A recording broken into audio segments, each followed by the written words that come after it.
Hello everyone, welcome back to my channel. I hope you are all doing well by God's grace. If you are new here, a warm welcome. My name is Samira. Today I have another great recipe for you, but if you are only here for the recipe, please skip to the time below. Otherwise, let's get into today's gift of Christmas. It's day 10 of 12 days of Christmas, and on the 10th day of Christmas, my true love gave to me 10 lots a leaping. These lots represent the 10 commandments. The 10 commandments can be found in Exodus chapter 20 verse 1 to 17, and I read the New King James Version. And God spoke all these words, saying, I am the Lord your God, who brought you out of the land of Egypt, out of the house of bondage. You shall have no other gods before me. You shall not make for yourself a carved image, any likeness of anything that is in heaven above, or that is in the earth beneath, or that is in the water under the earth. You shall not bow down to them nor serve them, for I am the Lord your God.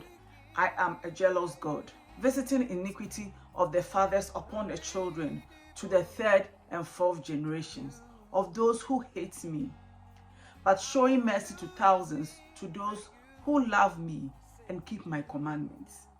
You shall not take the name of the Lord your God in vain, for the Lord will not hold him guiltless who takes his name in vain. Remember the Sabbath day to keep it holy. 6 days you shall labor and do all your work, but the seventh day is the Sabbath of the Lord your God. In it you shall do no work, you nor your son, nor your daughter, nor your male servant, nor your female servant, nor your cattle, nor your stranger who is within your gates. For in 6 days the Lord made the heavens and the earth, the sea and all that is in them, and rested the seventh day. Therefore the Lord blessed the Sabbath day and hallowed it. Honor your father and your mother, that your days may be long upon the land which the Lord your God is giving you. You shall not murder. You shall not commit adultery.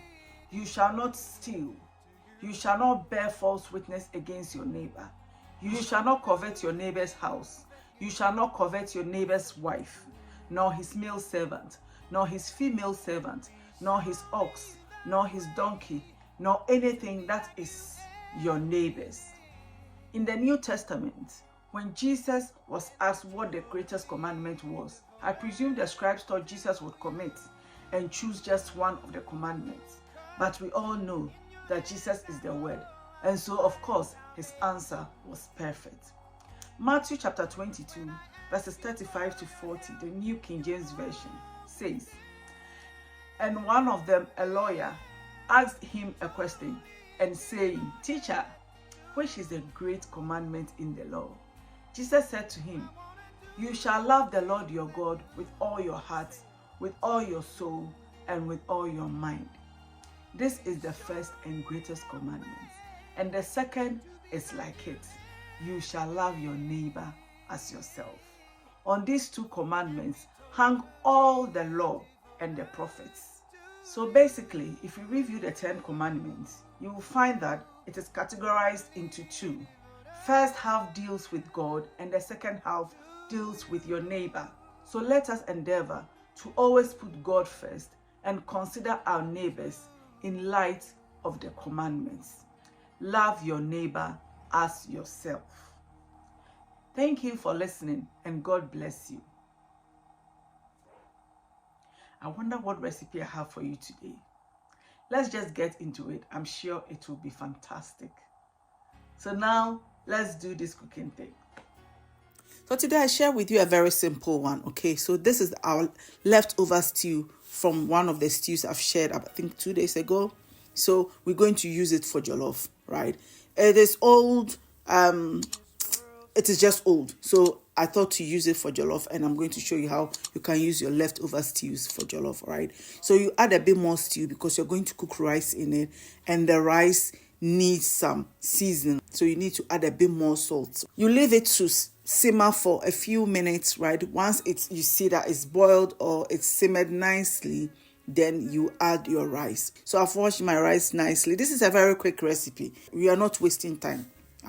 So you wash your rice and then you add it to your stew. Because after Christmas, if you get involved in Christmas so much, you find, say, Charlie, you do a lot. You cook this, you make this, you do cake, you do that, you do that. So at some point, you'll be tired. You understand? So if you have any stew that you use for your Christmas, be it chicken stew or beef stew, whatever, goat lice soup stew. I know someone, they can use lice soup to make jollof. Hey, what a shock. The day I heard that, I opened my mouth, sir. Every time I remember, then my mouth would drop open, say, jollof. A friend say, hey, lice soup jollof. What a shock. Anyway, yeah, the rest is just to make sure that your jollof is cooked nicely, okay? So cover it, let it steam nicely on low heat, and then our jollof is going to turn out great. But I didn't want to end there. You see, once I went in for the first after I've stirred it, I've seen that like majority of the rice was cooked, it was left with a few. I decided to add some vegetables, okay? So I add some carrot and some onions, okay? Give it a stir. It's going to be very nice. Your jollof will be good. Leftover stew with jollof. Ha ha ha ha. Yes, that is it. So you give it a stir and then you cover it again for don't mind me, I'm always eating the meat. I know I have backup meat there, that's why I was eating all the meat, but that is me. No, that is my character.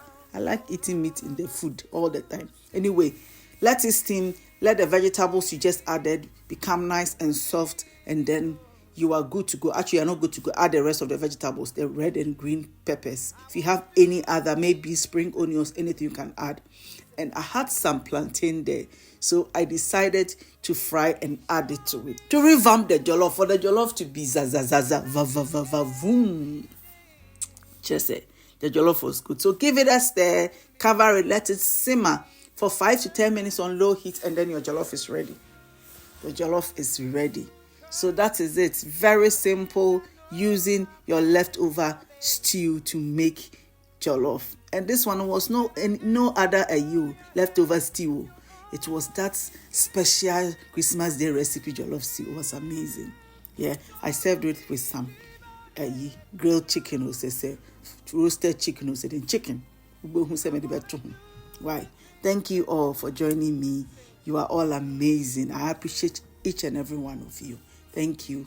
And I will see you tomorrow with another recipe. Air fried chicken. I remember now. Air fried chicken. The two near to me there. And I'm it's not one I'm Bye.